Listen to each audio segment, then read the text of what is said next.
Today I want to talk about a topic which I think is very important if you're in classical music. It's really, how do you find meaning in classical music? Or if you've lost your way in classical music or you've lost your inspiration, how can you frame your work so that you can get back on track? So it's a bit of a heady conversation to have. But I think it could be valuable to you, hopefully, and you might find some meaning in this video. So for me personally, being in classical music has been one of the most interesting things in my life. I've met people from all over the world. I've traveled throughout the world and have met people and interacted with people in various cultures and so on and so forth. And I love it. And every day it gets me excited to get out of bed and go and deal with classical music or go and teach and play and perform. I'm always excited to do it. But from time to time, I, like probably you, I ask myself, why are we doing this? Why is we put in all this work? What meaning might it have for me? What meaning might it have for society? Those kinds of things. So these are very important questions of why. These why questions are sometimes what keep us up at night. And these, if you can answer the why questions, you can really give energy to your work. You can give energy to the process, which I think is so extremely valuable. So today's video is about how you can find meaning in classical music and how this one idea, I think, that I'll share with you might help you to find your footing again if you've lost your inspiration. Okay, so what is this one simple idea that I keep on talking about?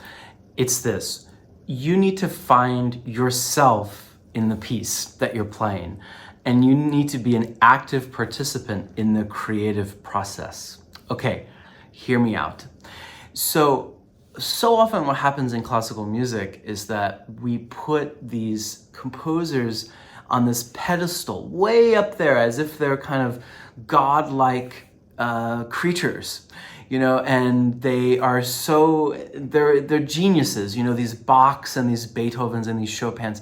They're up there and they're unreachable, and we feel sometimes that because they're gods, what could we possibly contribute to their music, right? We sort of feel, well, I don't want to interfere with their genius, so I'm gonna just sort of give as a pristine and perfect performance of their work.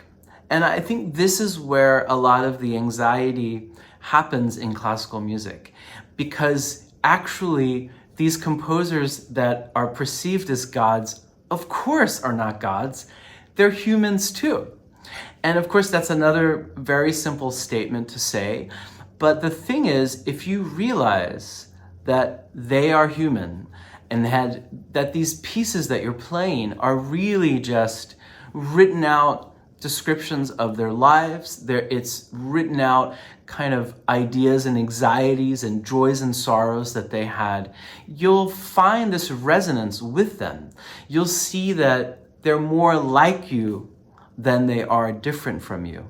You'll find more connections with these composers if you see them on a human level rather than up in the sky.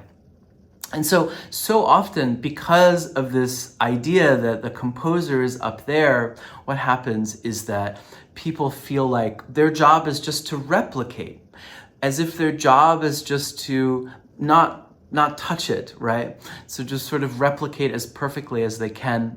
And of course, this creates anxiety. And of course, this creates a feeling that there's nothing of you in the music.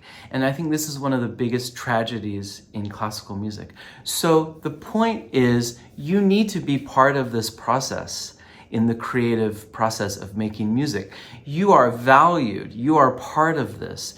If you don't put yourself in the music, then the music actually is just doing this loop. It's not really doing anything interesting. It's just sort of sitting there looping around and not moving towards the future.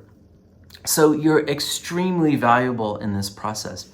Now, if you think about it for a second, if you've ever played for a composer, for instance, you'll notice that 9 times out of 10, the composer wants you to interpret his or her piece, right? The composer is trusting you because you're a great player, you're a great performer, that you're going to bring something interesting to his or her piece. And if that's true now in the 21st century, why wouldn't it be, of course, true in Bach and Beethoven's time, right? Of course it's true. So, but if you forget that you're part of the process, then you no longer have agency. You no longer have skin in the game, as they say. So for me personally, this resonates with me because I remember when I was in grad school, I had a real distaste for Bach, which is sort of sacrilegious to say if you're a classical musician, but I just didn't resonate with Bach. I didn't feel that I had any say in his music. I didn't see that there was any room for me in his music. And so I felt that Bach was just a series of sort of his musical games, and it seemed academic to me, and it didn't seem that interesting. Of course, I was totally wrong, but because I was framing it in this way that was so academic. But Bach, of course, is not like that. And there's so much room for creativity in Bach, and of course there's room for you to have your own personal statement in the music. So it wasn't until I became a professor years later that I realized that, boy, I got it all wrong with Bach. And so I think the point is, once I realized that actually I can have creative input in this piece, I can interpret it in ways, of course, I'm respecting the composer and I'm caring a lot about the score that was given to me by Bach. But the thing is, so often, if you forget to put yourself in the equation, the music, we do lose our footing, I think. We do question a lot. What does it mean, For me, the most interesting kinds of music making is where I feel as if I'm having a conversation with the composer. A metaphoric conversation. I don't actually talk to the composer like that. But what I mean is to actually have a conversation when I interpret the music. So I'm constantly thinking of, okay, what did the composer write? Okay, how do I feel about this?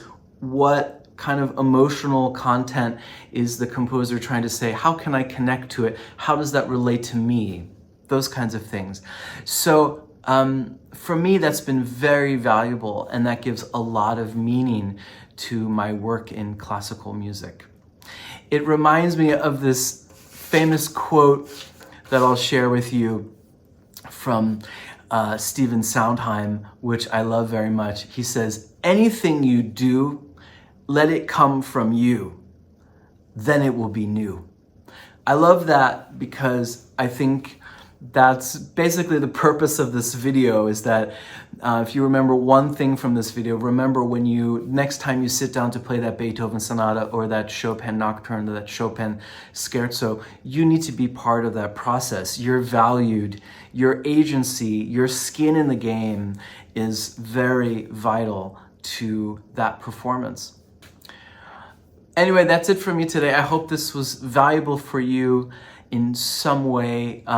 Please like and subscribe. Leave a comment. I would love to hear about your dealing with inspiration in classical music, or how you find meaning in classical music.